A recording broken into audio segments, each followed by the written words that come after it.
میں مبلغ بنوں سنتوں کا، خوب چرچا کروں سنتوں کا، ہو کرم بہر خاک مدینہ۔ الحمدللہ رب العالمین، والصلاة والسلام علی سید المرسلین، اما بعد فاعوذ باللہ من الشیطان الرجیم، بسم اللہ الرحمن الرحیم۔ الصلاة والسلام علیک یا رسول اللہ وعلی آلک واصحابک یا حبیب اللہ۔ الصلاة والسلام علیک یا نبی اللہ وعلی آلک واصحابک یا نور اللہ۔ سرکار مدینہ راحت قلب و سینہ صلی اللہ تعالی علیہ وآلہ وسلم کا فرمان عالی شان ہے، بے شک بروز قیامت دہشتوں اور دشوار گزار گھاٹیوں سے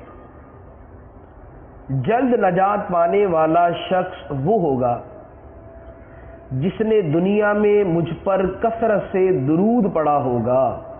صلو علی الحبیب صلی اللہ تعالی علی محمد صلی اللہ علیہ وسلم۔ پیارے پیارے اسلامی بھائیوں، اللہ تبارک و تعالی نے قرآن پاک میں حضرت موسیٰ علیہ السلام کے زمانے کا ایک واقعہ بیان فرمایا۔ اللہ تبارک و تعالی 20ویں پارے میں سورۃ القصص کی آیت نمبر 76 سے لے کر 83 تک اس واقعہ کو بیان فرماتا ہے۔ حضرت موسیٰ علیہ السلام کی قوم میں ایک شخص تھا جس کا نام قارون تھا۔ یہ شخص حضرت موسیٰ علیہ السلام کا رشتہ دار تھا اور اپنے علم تجارت کی وجہ سے یا علم کیمیا کی وجہ سے اس نے بے پناہ مال و دولت جمع کر رکھا تھا۔ اس قدر مال کہ اس کا مال ضرب المثل بن گیا، قارون کا خزانہ، اس کا مال ضرب المثل بن گیا۔ حضرت موسیٰ علیہ السلام نے جب اپنی قوم کو زکوٰۃ کا حکم بیان فرمایا تو قارون کو اس پر بڑی تکلیف ہوئی۔ اس نے حضرت موسیٰ علیہ السلام سے کہا کہ میں زکوٰۃ ادا نہیں کروں گا۔ حضرت موسیٰ علیہ السلام نے اس سے ارشاد فرمایا کہ یوں کرو، 1000 درہم میں سے صرف 1 درہم اللہ کی راہ میں دے دو، 1000 دینار میں سے صرف 1 دینار اللہ کی راہ میں بطور زکوٰۃ کے دے دو۔ اسی طرح ہر شے میں 1000 میں سے صرف 1 شے بطور زکوٰۃ کے ادا کرو۔ اس نے کہا کہ میں سوچ کر بتاؤں گا۔ گھر گیا، جب جا کر حساب لگایا تو چونکہ اس کا مال و دولت سونے چاندی کے ڈھیر تھے، اب جب اس کا 1000واں حصہ نکالا تو اس پر بھی اس کا دل دہل گیا کہ اتنا سارا مال۔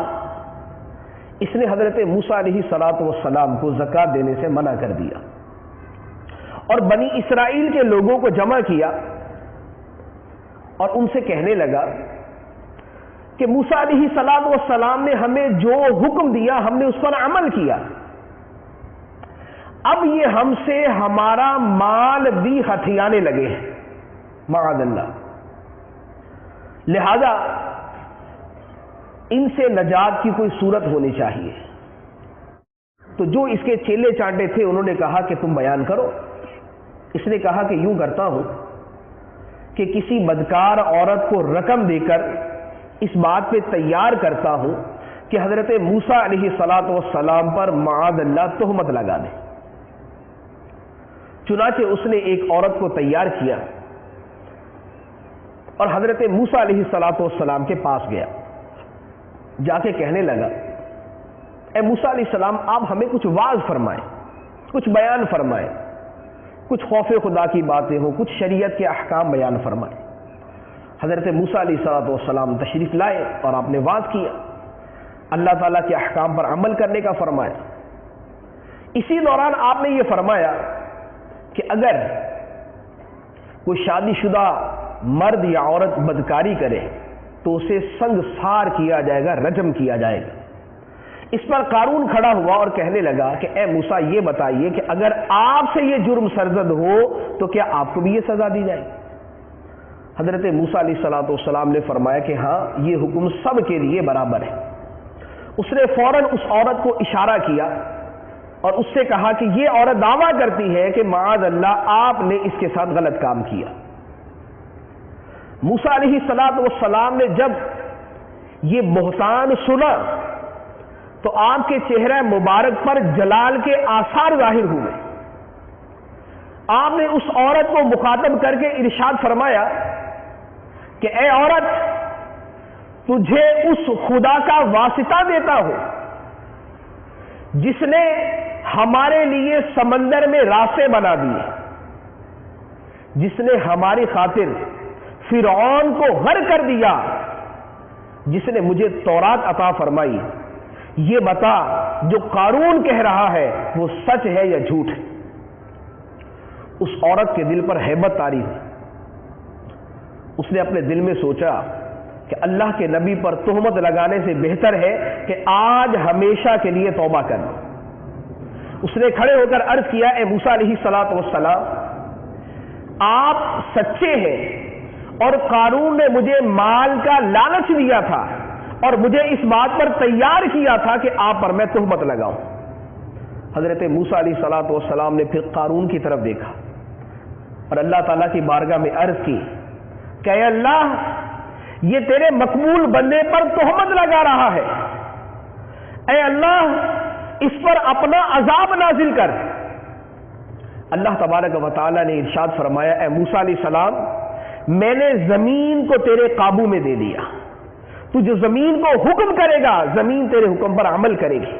موسیٰ علیہ السلام نے زمین کو حکم دیا کہ اے زمین, قارون کو اور اس کے ساتھیوں کو پکڑ لے.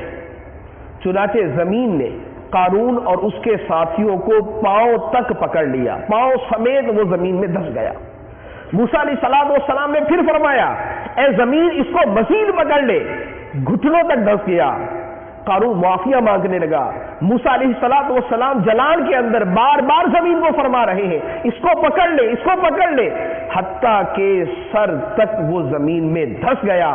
اور حدیث مبارک میں ہے کہ قیامت تک قارون, اس کے ساتھی اور اس کا مال و دولت زمین میں دھستا رہے گا.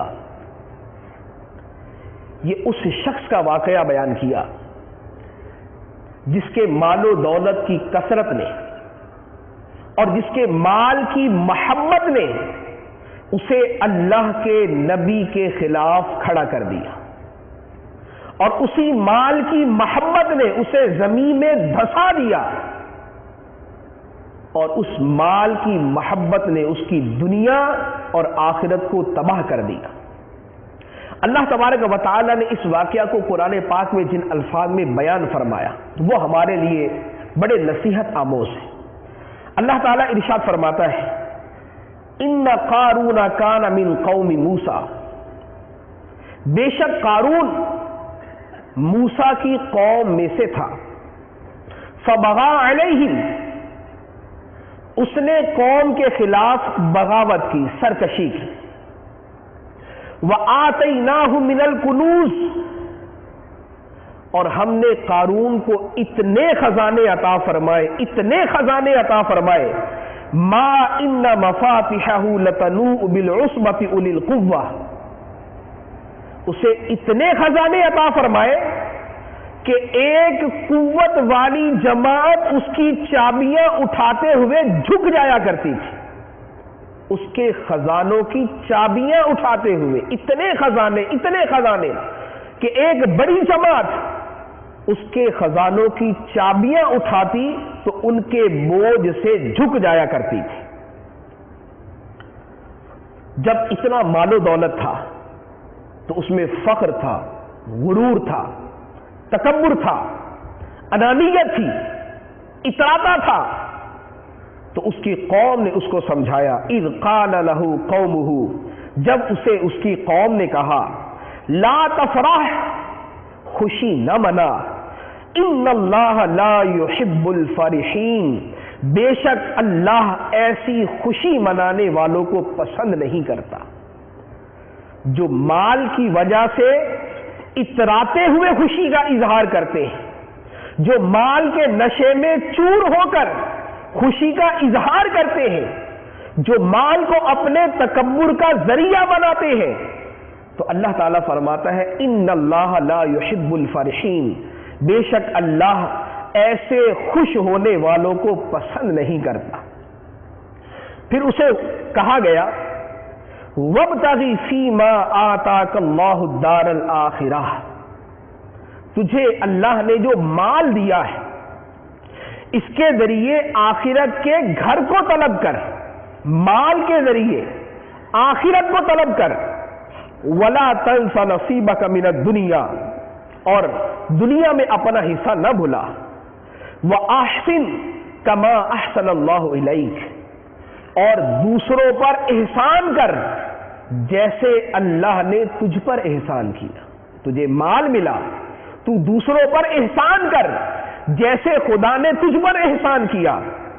وَلَا تَبْغِ الْفَسَادَ فِي الْأَرْضِ، اور زمین میں فساد طلب نہ کر، مال کی وجہ سے زمین میں فساد طلب نہ کر. ان اللہ لا يحب المفسدین، بے شک اللہ فساد کرنے والوں کو پسند نہیں کرتا. اب اس کے جواب میں قارون نے کیا کہا؟ قارون کو تو کہا گیا کہ اس طرح خوشیاں نہ منا، آخرت طلب کر اور لوگوں پر احسان کر اور زمین میں فساد برپا نہ کر.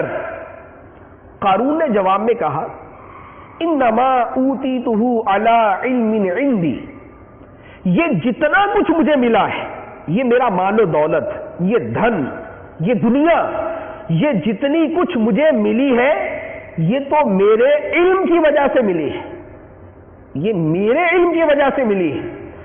اللہ تبارک و تعالی نے ارشاد فرمایا اولم یعلم ان اللہ قد اہلک من قبلہ من القرون من هو اشد منہ قوۃ واکثر جمعا ولا يسأل عن ذنوبهم المجرمون، کیا وہ نہ جانتا تھا کہ اللہ نے اس قارون سے پہلے کتنی قوموں کو ہلاک کر دیا جو اس سے زیادہ قوت والی تھی اور اس سے زیادہ مال والی تھی؟ کیا وہ یہ نہ جانتا تھا کہ اللہ نے اس سے پہلے کتنی قوموں کو ہلاک کر دیا جو اس سے زیادہ قوت والی تھی اور اس سے زیادہ مال والی تھی؟ اب اس کے بعد ایک واقعہ بیان کیا قارون کا. اللہ تعالیٰ فرماتا ہے فَخَرَجَ عَلَىٰ قَوْمِهِ فِي زِينَتِهِ، قارون ایک دن اپنے قوم کے سامنے آیا بڑی زیب و زینت کے اندر، 20 سواریاں، 20 غلام، 20 باندیاں، مصاحبین، ساتھی سب ساتھ آ رہے ہیں.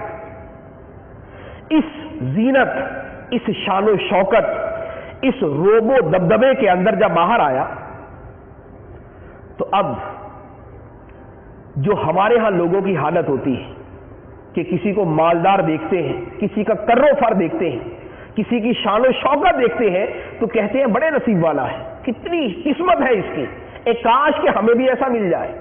اللہ تبارک و تعالیٰ فرماتا ہے قال الذین یریدون الحیاۃ الدنیا یا لیت لنا مثل ما اوتی قارون انہ لذو حظ عظیم. جب قارون اپنی شان و شوکت میں باہر نکلا تو جو دنیا کے طلبگار تھے، جو دنیا چاہنے والے تھے، انہوں نے کہا یا لیت لنا، اے کاش ہمیں بھی ویسا ہی مل جائے جیسے قارون کو ملا ہے. انہ لذو حظ عظیم، یہ تو بڑی قسمت والا ہے. دنیا کے طلبگار دنیا کی زیب و زینت دیکھ کر کہتے ہیں کہ یہ تو بڑی قسمت والا ہے، بڑے نصیب والا ہے، اے کاش کہ ہمیں بھی ایسا ہی مال و دولت مل جائے۔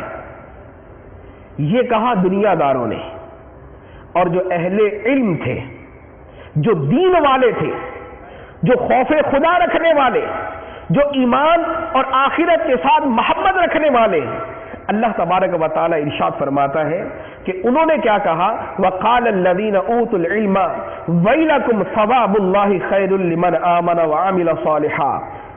اہل علم نے کہا اے لوگوں تم پر افسوس ہے کہ مالدار کو دیکھا تو مال کی تمنا کرنے لگے، تم پر افسوس ہے۔ ثواب اللہ خیر، اللہ کا ثواب سب سے بہتر ہے، اللہ کا ثواب سب سے بہتر ہے۔ لمن آمن وعمل صالحا ولا يلقاها الا الصابرون، اس شخص کے لیے جو ایمان لائے اور اچھے عمل کرے۔ اور فرمایا کہ یہ خصلت کہ مالدار کو دیکھ کر دل میں مال کی محبت پیدا نہ ہو بلکہ آخرت کی محبت برقرار رہے، فرمایا ولا يلقاها الا الصابرون، یہ خصلت صرف صبر کرنے والوں کو ملتی ہے۔ اب اس کے بعد جب قارون غرق ہوا، جب زمین کے اندر اسے دھسا دیا گیا، اس وقت وہ لوگ جنہوں نے اس کا مال دیکھ کر یہ کہا تھا اے کاش ہمیں بھی یہ مال مل جائے، یہ تو بڑی قسمت والا ہے، اس وقت کہنے لگے وَيْكَأَنَّ اللَّهَ يَبْسُطُ الرِّزْقَ لِمَن يَشَاءُ مِنْ عِبَادِهِ وَيَقْدِرُ۔ اب پتا چلا اللہ جس کے لیے چاہتا ہے رزق کو وسیع کر دیتا ہے اور جس کے لیے چاہتا ہے تنگ کر دیتا ہے۔ اگر ہم پر خدا کا احسان نہ ہوتا تو ہمیں بھی ایسے ہی زمین میں دھسا دیا جاتا جس طرح قارون کو دھسایا گیا۔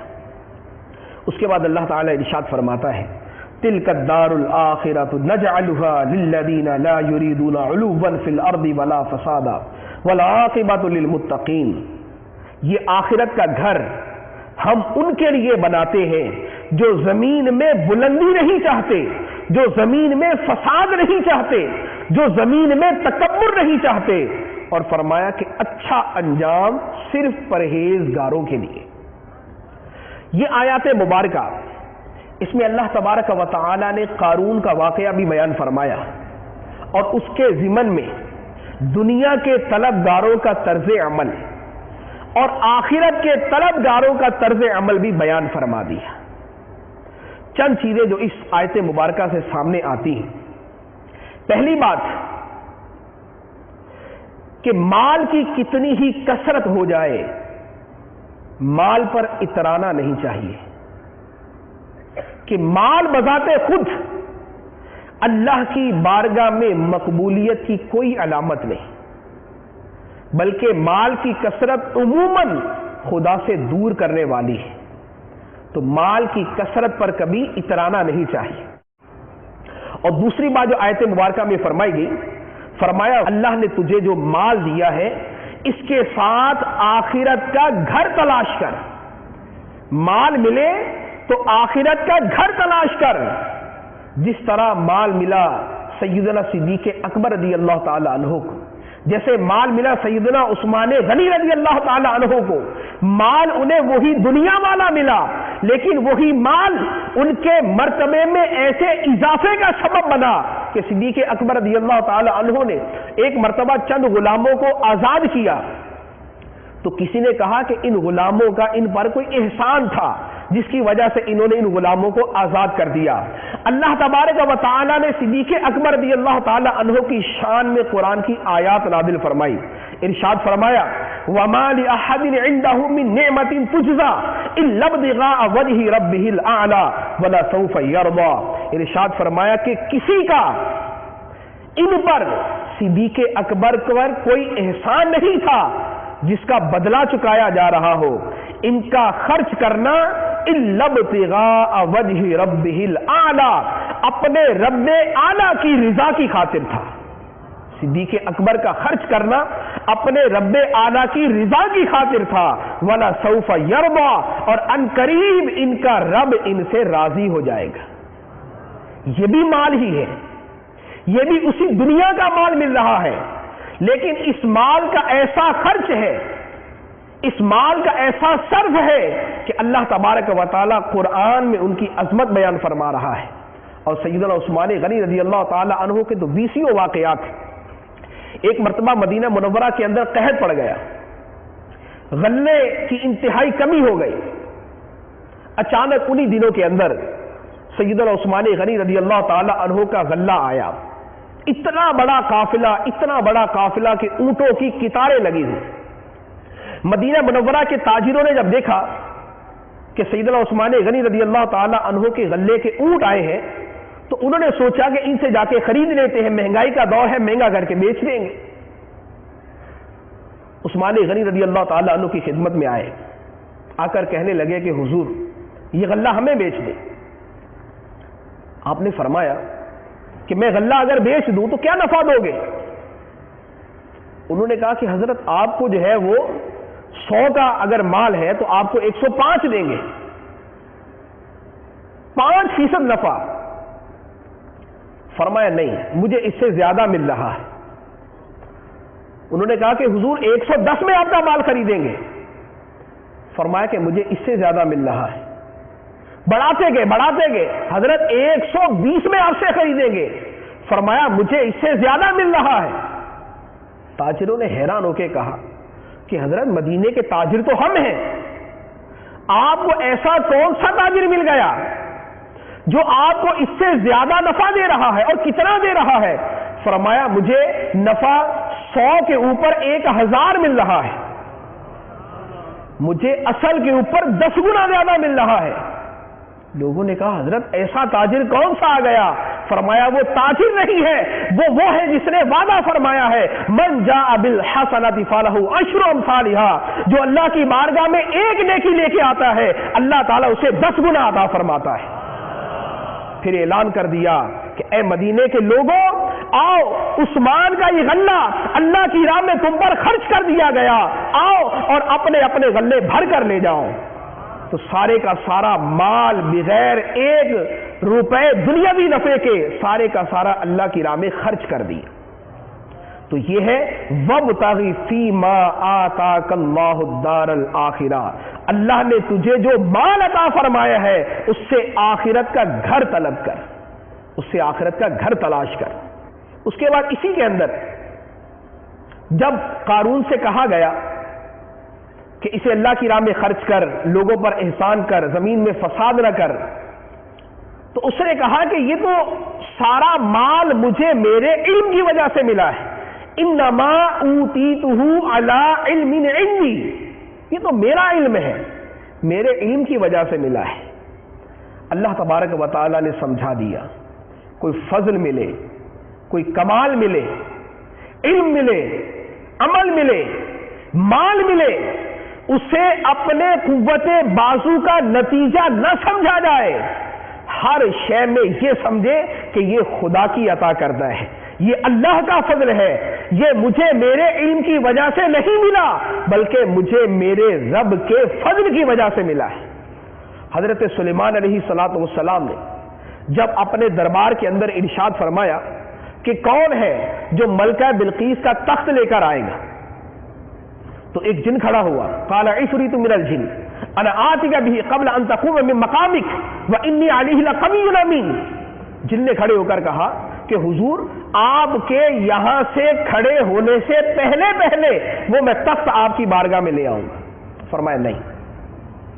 اس کے بعد ایک علم والا کھڑا ہوا، اس نے کہا انا آتیک بہ قبل ان یرتد الیک طرفک، حضور آپ کی پلک جھپکنے سے پہلے وہ تخت آپ کی بارگاہ میں پیش کر دوں گا۔ چنانچہ جب دیکھا تو وہ تخت ان کے سامنے موجود تھا۔ اب حضرت سلیمان علیہ السلام کا درباری جو ایک لمحے کے اندر وہ تخت لے آیا، سلیمان علیہ السلام نے اس کے اوپر کسی ناز کا اظہار نہیں کیا، فرمایا ھذا من فضل ربی، یہ میرے رب کا فضل ہے، لیبلونی ااشکر ام اکفر، میرا رب مجھ پر فضل فرما کے مجھے آزماتا ہے کہ میں شکر کرتا ہوں یا ناشکری کرتا ہوں۔ تو اللہ تبارک و تعالی مال دیتا ہے، اللہ تعالیٰ کمال دیتا ہے، اللہ تعالیٰ علم دیتا ہے، اللہ تعالیٰ کوئی خوبی عطا فرماتا ہے، اس کے پیچھے آزمائش موجود ہوتی ہے کہ یہ بندہ مال حاصل کر کے، یہ علم حاصل کر کے، یہ کمال حاصل کر کے یہ کہتا ہے انما اوتیتہ علی علم عندی کہ یہ میرے علم کی وجہ سے مجھے ملا ہے، یا یہ کہتا ہے ھذا من فضل ربی، یہ میرے رب کا فضل ہے۔ تو کوئی کمال ملے، کوئی خوبی ملے، کوئی مال ملے، کوئی علم ملے، کوئی شے ملے، تو اس میں اپنے علم پر ناز نہ ہو، رب کے فضل پہ ناز کیا جائے، مجھے میرے رب نے اپنے فضل سے عطا فرمایا ہے۔ اس کے بعد اللہ تبارک و تعالی نے فرمایا، جب قارون نے کہا کہ یہ مال تو مجھے میرے علم کی وجہ سے ملا، اللہ تعالیٰ نے ارشاد فرمایا اولم یعلم ان اللہ قد اہلک من قبلہ من القرون من ہوا اشد منہ قوہ واکثر جمعا، فرمایا کیا یہ نہیں جانتا کہ اس سے پہلے کتنی قوتوں والے اور کتنے مال والے گزر چکے مگر اللہ نے ان کو ہلاک کر دیا۔ قوم عاد اس سے پہلے گزری، اور کیسی قوم تھی؟ اللہ تعالیٰ خود ارشاد فرماتا ہے الم تارا کیف فعل ربک بعاد، کیا تو نے نہ دیکھا تیرے رب نے عاد کے ساتھ کیا کیا؟ ارم ذات العماد، ارم کے رہنے والے، ستونوں جیسے لمبے قد والے، التی لم یخلق مثلھا فی البلاد، جن جیسے شہروں میں پیدا نہ کیے گئے۔ قوم عاد ایسی قوم، اتنے بلند و بالا قد و قامت والی، اتنی طاقت والی، اتنے زور والی، فرمایا التی لم یخلق مثلھا فی البلاد، جن جیسے شہروں میں پیدا نہ کیے گئے، مگر نتیجہ کیا ہوا؟ اللہ تبارک و تعالیٰ نے اس قوم کو ان کی نافرمانیوں کی وجہ سے، ان کے گناہوں کی وجہ سے، ان کے کفر و شرک کی وجہ سے، نبی کی نافرمانی کی وجہ سے اللہ تعالیٰ نے ایسا تباہ و برباد کیا اور ان پر عذاب کا ایسا کوڑا برسایا کہ جیسے کھجور کے لمبے لمبے درخت تیز آندھی کے اندر زمین پہ پڑے ہوتے ہیں، قوم عاد کے لوگ عذاب کے اندر یوں زمین پہ پڑے تھے۔ فرمایا کیا قارون نہ جانتا تھا کہ اللہ نے اس سے پہلے کتنے لوگوں کو ہلاک کر دیا جو اس سے زیادہ قوت والے تھے اور اس سے زیادہ مال والے تھے؟ کتنے مال والے؟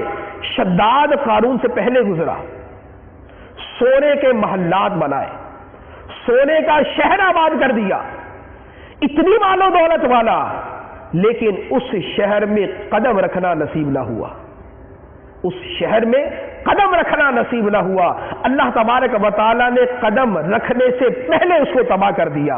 تو فرمایا اولم یعلم ان اللہ قد اہلک من قبلہ من القرون، کیا وہ نہیں جانتا تھا کہ اس سے پہلے اللہ نے کتنی بستیوں کو ہلاک کر دیا؟ ہمارے لیے بھی اسی میں درس، ہمارا مال کتنا مال ہوگا، ہماری دنیا کتنی دنیا ہوگی، ہم نے کیا کما لیا ہوگا؟ سونے کے شہر تو ہم نہیں بنا سکتے، سونے کے شہر تو ہم نہیں بنا سکتے، ہمارے خزانے اتنے نہیں ہو سکتے جتنے قارون کے خزانے تھے، لیکن جب اللہ نے اسے نافرمانیوں کی وجہ سے تباہ کر دیا، ہلاک کر دیا، خدا کے غضب سے اس کا مال اس کو نہ بچا سکا، تو دنیا میں پھر کسی کو نہیں بچا سکتا۔ اللہ تبارک و تعالی اسی مال کے بارے میں ارشاد فرماتا ہے، فرمایا لا یغرنک تقلب الذین کفروا فی البلاد متاع قلیل ثم مأواہم جہنم وبئس المہاد۔ ارشاد فرمایا کہ کافروں کا شہروں میں بڑی موج مستی کے ساتھ چلنا پھرنا تمہیں دھوکے میں نہ ڈالے۔ تم یہ نہ سمجھنا کہ کافر دنیاوی اعتبار سے ہم سے ترقی کر گئے، وہ سائنس میں ہم سے آگے، وہ مال میں ہم سے آگے، وہ ظاہری دنیا کے اندر ہم سے آگے۔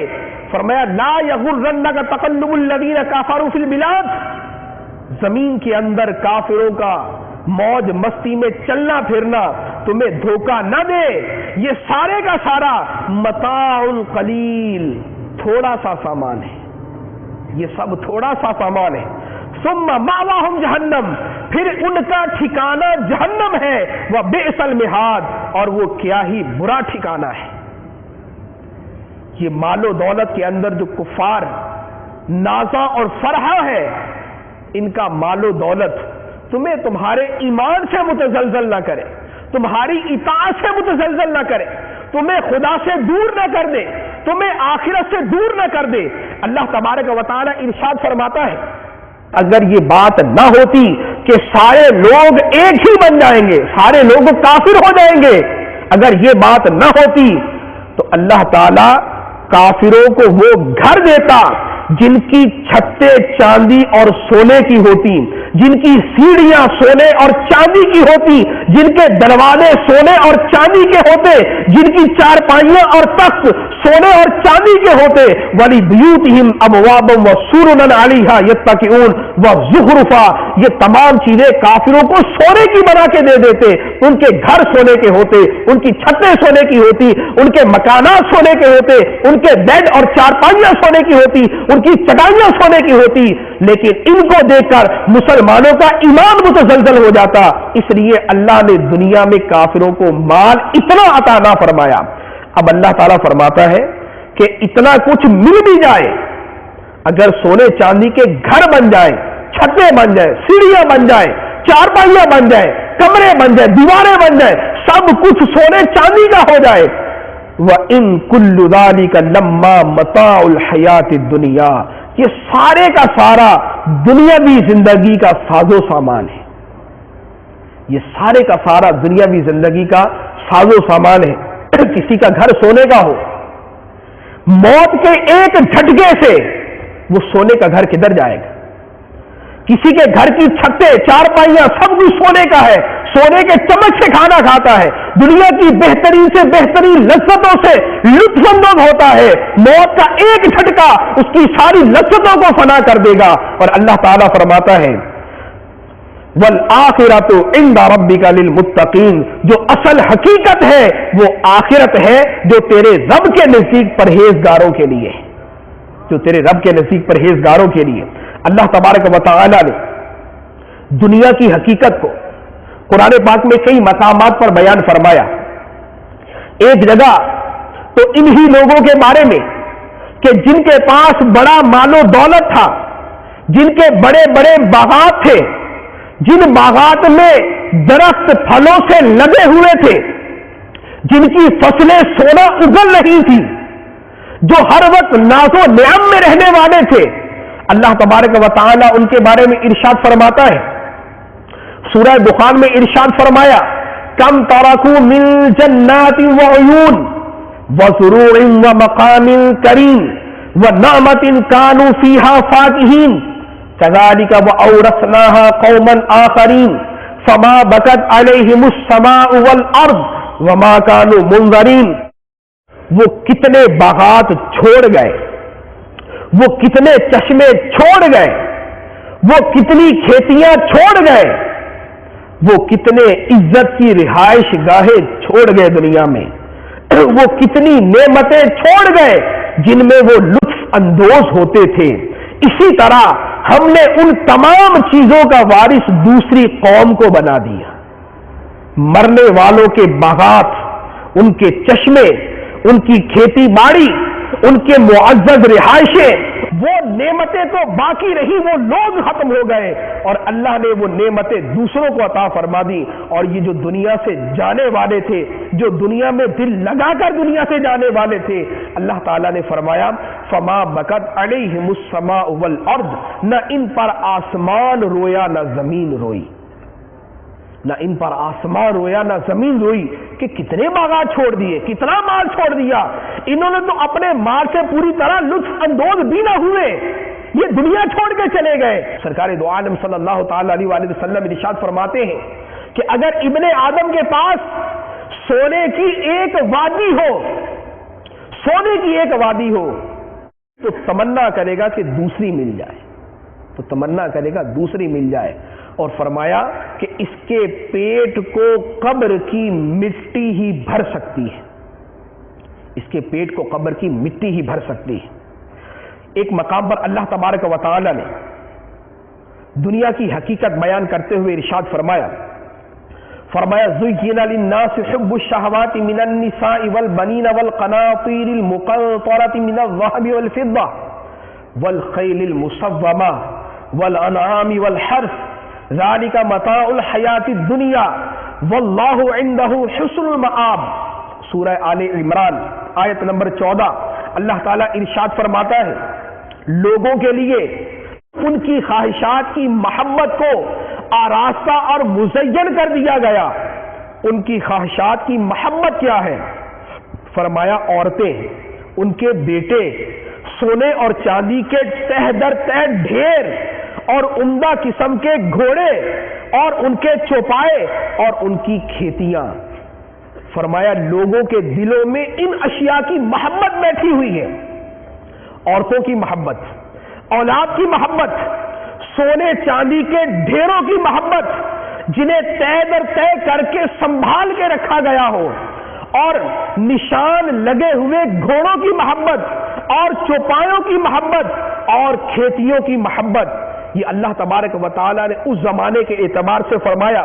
ہمارے زمانے کے اعتبار سے عورتوں کی محبت، اولاد کی محبت، بینک بیلنس کی محبت، کاروبار کی محبت، سواریوں کی محبت، عمدہ گاڑی کی محبت، عمدہ بنگلے کی محبت، اعلیٰ قسم کی چیزوں کی محبت، ہر شے کے اندر لگژریز کی محبت، ان چیزوں کی محبت کو دل میں ڈال دیا گیا۔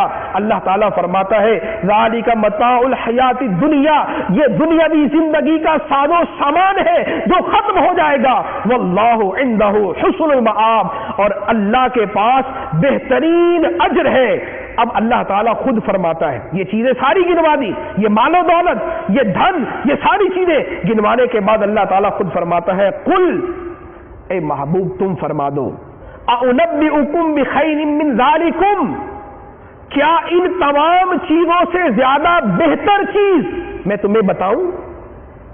اے محبوب تم فرماؤ کہ اے لوگوں، ان تمام چیزوں سے زیادہ، یہ مال و دولت، یہ بینک بیلنس، یہ عمدہ سواریاں، یہ عمدہ رہائشیں، یہ تمام چیزیں، فرمایا کہ اے محبوب تم فرماؤ اُنَبِّئُكُم بِخَيْرٍ مِّن ذَلِكُمْ، ان سے زیادہ بہتر چیز کیا میں تمہیں بتاؤں؟ آگے خود ارشاد فرمایا لِلَّذِينَ اتَّقَوْا عِندَ رَبِّهِمْ جَنَّاتٌ تَجْرِي مِن تَحْتِهَا الْأَنْهَارُ خَالِدِينَ فِيهَا وَأَزْوَاجٌ مُطَهَّرَةٌ وَرِضْوَانٌ مِّنَ اللَّهِ، اللہ سے ڈرنے والوں کے لیے، اللہ سے ڈرنے والوں کے لیے ان کے رب کے پاس ایسے باغات ہیں جن کے نیچے نہریں جاری ہیں، خالدین فیہا، ان میں ہمیشہ ہمیشہ رہیں گے، وازواج مطہرہ، اور وہاں پاکیزہ بیویاں ملیں گی، ورضوان من اللہ، اور اللہ کی خوشنودی حاصل ہوگی۔ ایک اور جگہ پر اللہ تبارک و تعالی نے دنیا کی حقیقت کو بیان فرمایا، ارشاد فرمایا، سورہ حدید میں ارشاد ہوتا ہے، فرمایا اعلموا انما الحیات الدنیا لعب ولہو وزینۃ وتفاخر بینکم وتکاثر فی الاموال والاولاد، اعلموا جان لو، انما الحیات الدنیا، دنیاوی زندگی کیا ہے؟ فرمایا لعب ولہو، کھیل کود اور تماشا ہے۔ جیسے کھیل کود آدمی ہمیشہ نہیں کھیلتا رہتا، کچھ دیر کھیلتا ہے، دل بہلاتا ہے، اس کے بعد وہ کھیل تماشا ختم ہو جاتا ہے اور آدمی کو کوئی فائدہ حاصل نہیں ہوتا۔ تو فرمایا کہ دنیاوی زندگی کھیل کود ہے، وزینۃ، اور زینت ہے، اپنے آپ کو بنانا سنوارنا، زیب و زینت میں لگے رہنا، آرائش و زیبائش میں لگے رہنا، سجاوٹ و بناوٹ میں لگے رہنا۔ فرمایا دنیا یہ ہے، وَتَفَاخُرٌ بَيْنَكُمْ، اور تمہاری دنیا یہ ہے کہ آپس میں ایک دوسرے پہ فخر کرتے ہو، میری ذات تمہاری ذات سے اونچی، تم فلاں ذات کے میں فلاں ذات کا، تم فلاں قبیلے کے میں فلاں قبیلے کا، ایک دوسرے پہ فخر کرنا، وَتَكَاثُرٌ فِي الْأَمْوَالِ وَالْأَوْلَادِ، اور مال کے اندر ایک دوسرے سے بڑھتے جانا، تمہارے پاس اس طرح کی گاڑی، میرے پاس اس طرح کی گاڑی، تمہارا مکان اس قسم کا ہے، میرا مکان ویسا ہے، تمہارا سٹیٹس یہ ہے، میرا سٹیٹس وہ ہے، تمہارا عہدہ یہ ہے، میرا عہدہ وہ ہے، تو اپنے آپ کو دوسروں سے دنیا کے اندر آگے بڑھانا۔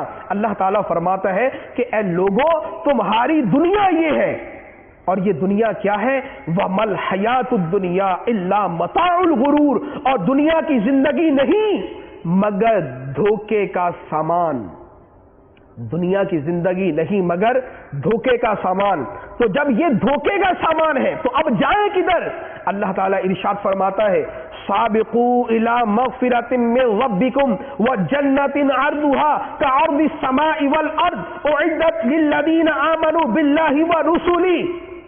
ارشاد فرمایا جب یہ دھوکے کا سامان ہے تو اس سے تو صرف نظر کرنا ہے, اس کی وجہ سے غفلت میں نہیں پڑنا ہے. اب جانا کدھر ہے؟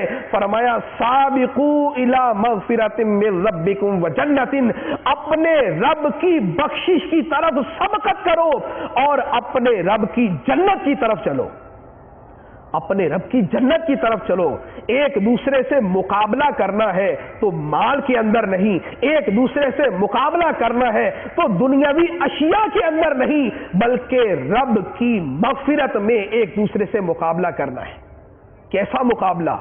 جو سیدنا صدیق اکبر رضی اللہ تعالی عنہ اور سیدنا عمر فاروق رضی اللہ تعالی عنہ نے کیا تھا. سرکار نے اعلان فرمایا کہ اللہ کی راہ میں مال دو. عمر فاروق رضی اللہ تعالی عنہ سوچتے ہیں کہ ہمیشہ صدیق اکبر نیکیوں میں مجھ سے آگے بڑھ جاتے ہیں, آج میرے پاس مال ہے, کیوں نہ آج میں ان سے زیادہ مال دوں.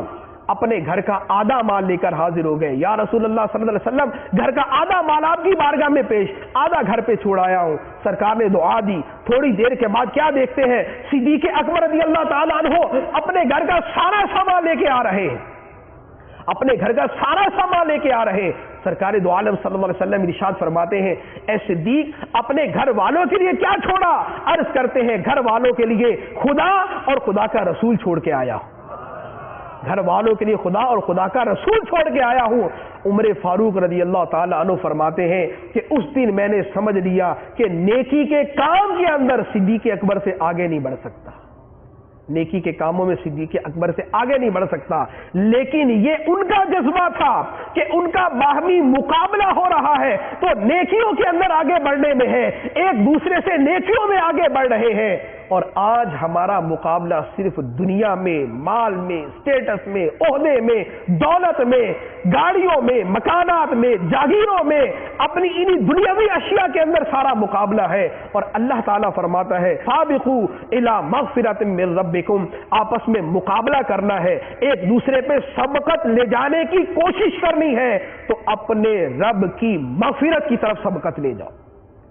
ایک آدمی 5 نمازیں پڑھتا ہے, اس سے سبقت لے جانی ہے تو 5 نمازوں کے ساتھ تہجد کو شروع کر دو. دوسرا تہجد پڑھتا ہے تو اس کے ساتھ نوافل میں اور اضافہ کر دو. دوسرا آدمی نوافل بہت پڑھتا ہے, اس کے ساتھ مقابلہ یہ ہے کہ اگر وہ فرض روزے رکھتا ہے تو نفل روزے شروع کر دو. دوسرا آدمی راہ خدا میں مال خرچ کرتا ہے, اس سے بڑھ کر خرچ کرنے کی کوشش کرو. دوسرا آدمی خدا کا ذکر کرتا ہے, جتنا وہ ذکر کرتا ہے اس سے زیادہ ذکر کرنا شروع کر دو. دوسرا جتنا درود پڑھتا ہے اس سے زیادہ درود پڑھنے کی کوشش کرو.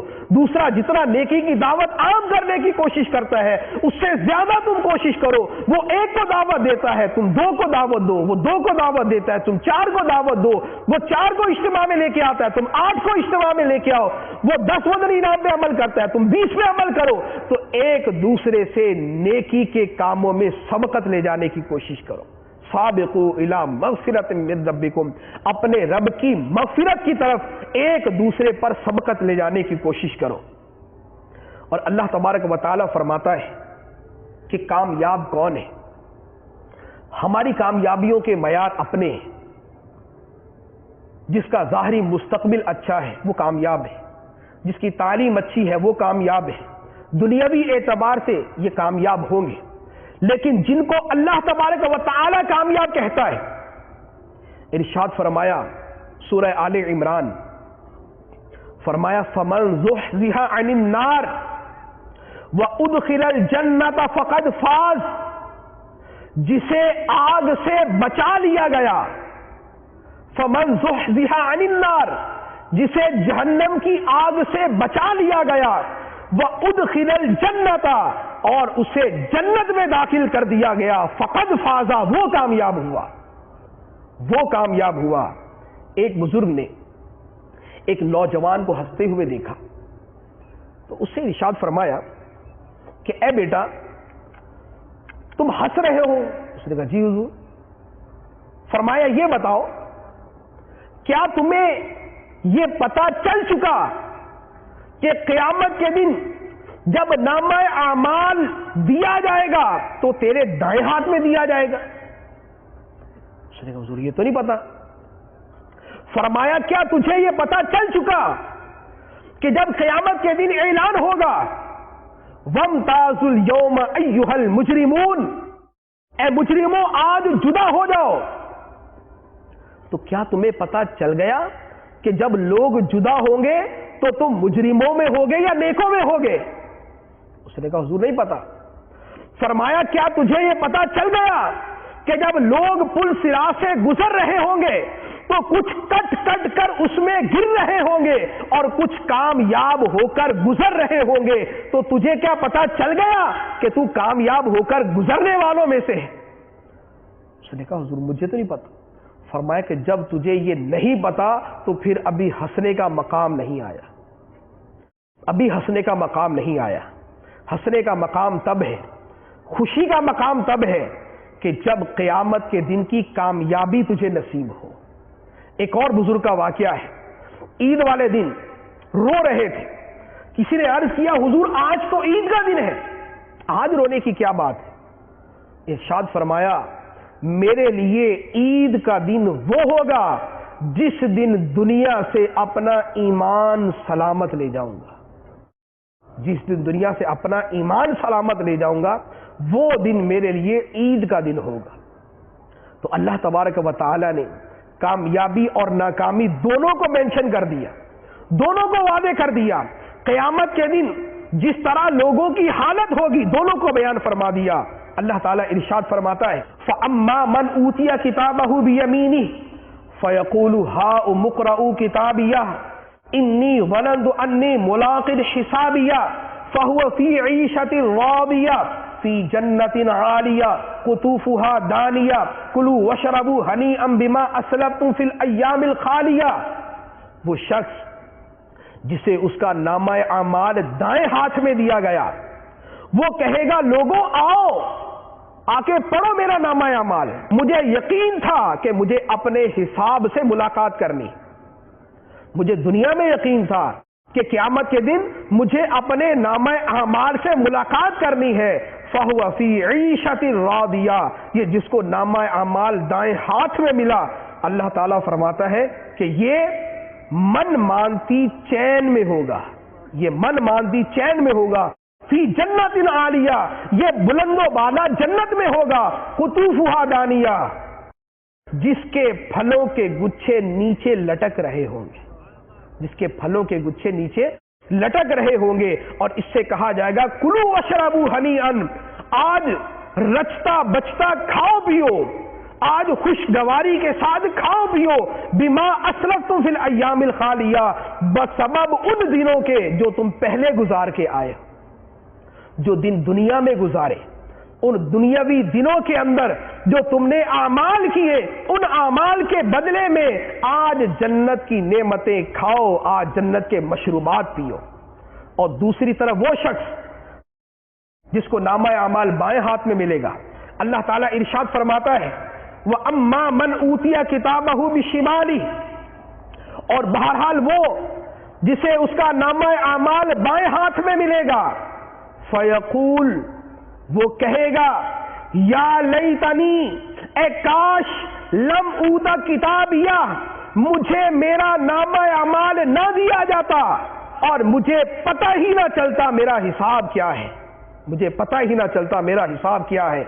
یا لیتہا کانت القاضیہ، اے کاش کہ موت میرا قصہ ختم کر دیتی، ما اغنا عنی مالیہ، میرے مال نے مجھے کوئی نفع نہ دیا، حالک عنی سلطانیہ، اور میرا سارا زور جاتا رہا، میری شان و شوکت جاتی رہی، میرا روب و دبدبا جاتا رہا۔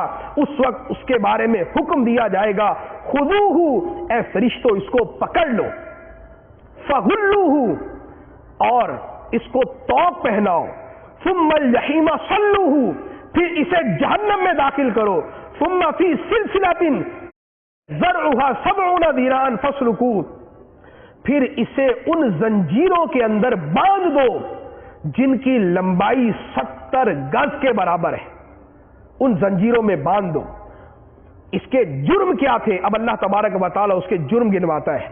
ارشاد فرمایا انہو کان لا یؤمن باللہ العظیم، یہ عظمت والے اللہ پر ایمان نہ رکھتا تھا، ولا یحض علی طعام المسکین، اور مسکین کو کھانا کھلانے کی ترغیب نہ دیتا تھا۔ فلیس لہ اليوم ہاہنا حمیم، آج اس کا کوئی دوست نہیں، ولا طعام، اور اس کے لیے کوئی کھانا نہیں، الا من غسلین لا یاکلہ الا الخاطئون، مگر جہنمیوں کا پیپ ملے گا جسے صرف خطا کار کھا رہے ہوں گے۔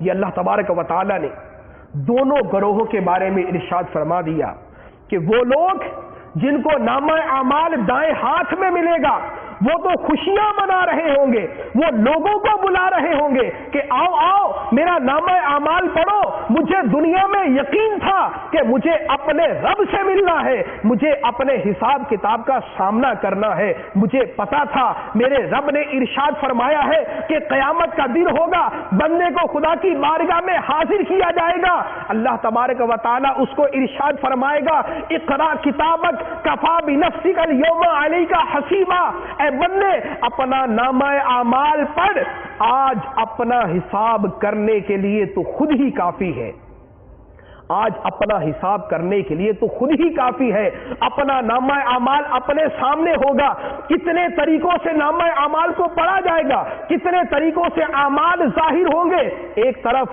زمین پکار رہی ہوگی یومئذ تحدث اخبارہا بان ربک اوحی لہا، زمین اس دن اپنی خبریں دے گی اس لیے کہ اس کے رب نے اس کو وحی کی، زمین بتا رہی ہوگی اے اللہ اس بندے نے میرے اوپر گناہ کیا، اس بندے نے میرے اوپر ظلم کیا، اس بندے نے میرے اوپر نمازیں ترک کی، اس بندے نے میرے اوپر یتیموں کا حق مارا، اس بندے نے میرے اوپر غیبت کی، اس بندے نے میرے اوپر جھوٹ بولا، یومئذ تحدث اخبارہا بان ربک اوحی لہا، زمین اس دن اپنی خبریں بیان کر رہی ہوگی، اور اللہ تبارک و تعالی بندے کے منہ پر مہر لگا دے گا، الیوم نختم علی افواہہم وتکلمنا ایدیہم وتشہد ارجلہم بما کانوا یکسبون، آج ہم ان کے منہ پر مہر لگا دیں گے، ان کی زبانیں ان کے اختیار سے نہیں بولیں گی، وَتُكَلِّمُنَا أَيْدِيهِمْ، ان کے ہاتھ ہم سے کلام کریں گے، ان کے ہاتھ ہم سے کلام کریں گے،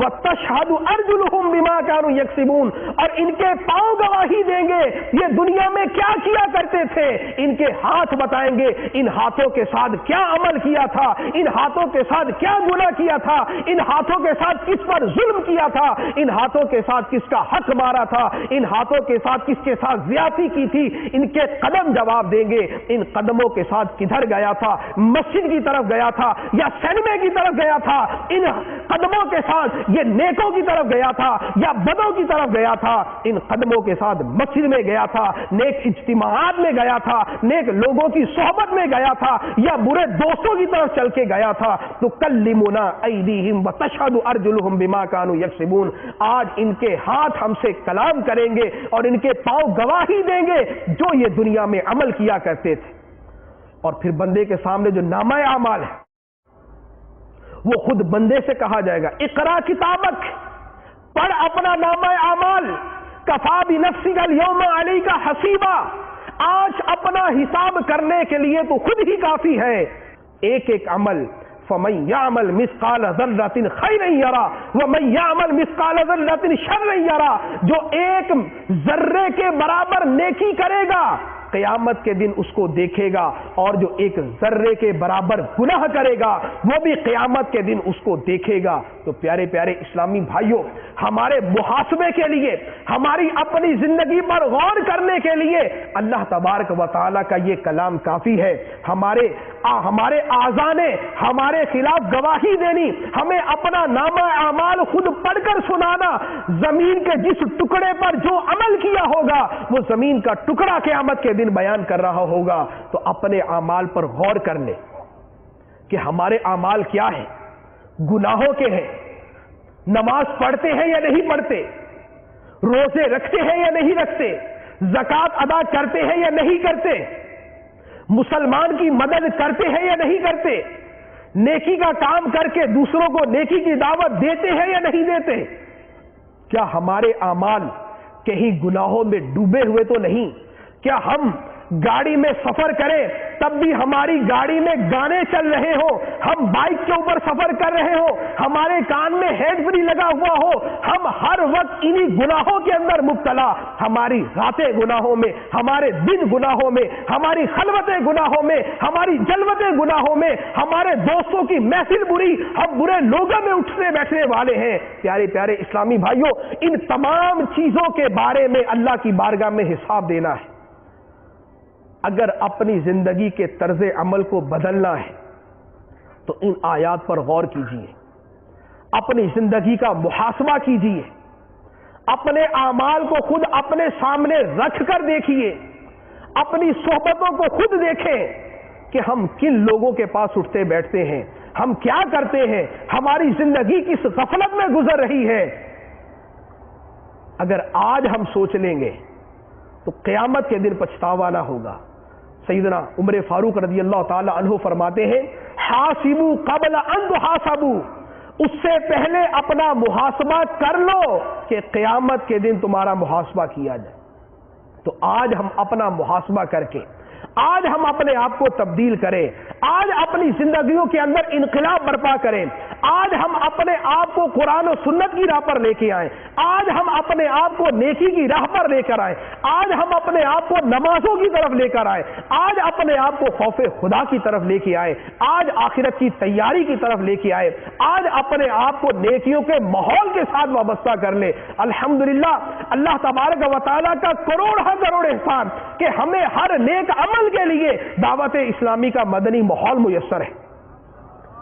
ہمیں نمازیں پڑھنی ہیں، ہم یہ مدنی ماحول اپنائیں، ہمیں خوف خدا دلوں میں پیدا کرنا ہے، ہم اس مدنی ماحول کو اپنا لیں، ہم نے اپنے اندر عشق رسول پیدا کرنا ہے، ہم اس مدنی ماحول کو اپنا لیں، ہم نے اپنے اندر تبدیلی پیدا کرنی ہے، انقلاب پیدا کرنا ہے، نیکی کی راہ پر لے کر آنا ہے، ہم اپنے آپ کو دعوت اسلامی کے ساتھ وابستہ کر لیں، عاشقان رسول کی صحبت اختیار کر لیں، اجتماعات کی پابندی شروع کر دیں، نیکی کی دعوت دینے والے بن جائیں، مدنی انعامات پر عمل کرنے والے بن جائیں، مدنی قافلوں میں سفر کرنے والے بن جائے، انشاءاللہ عز و جل دیکھتے ہی دیکھتے ہماری زندگیوں کے اندر مدنی انقلاب برپا ہو جائے گا۔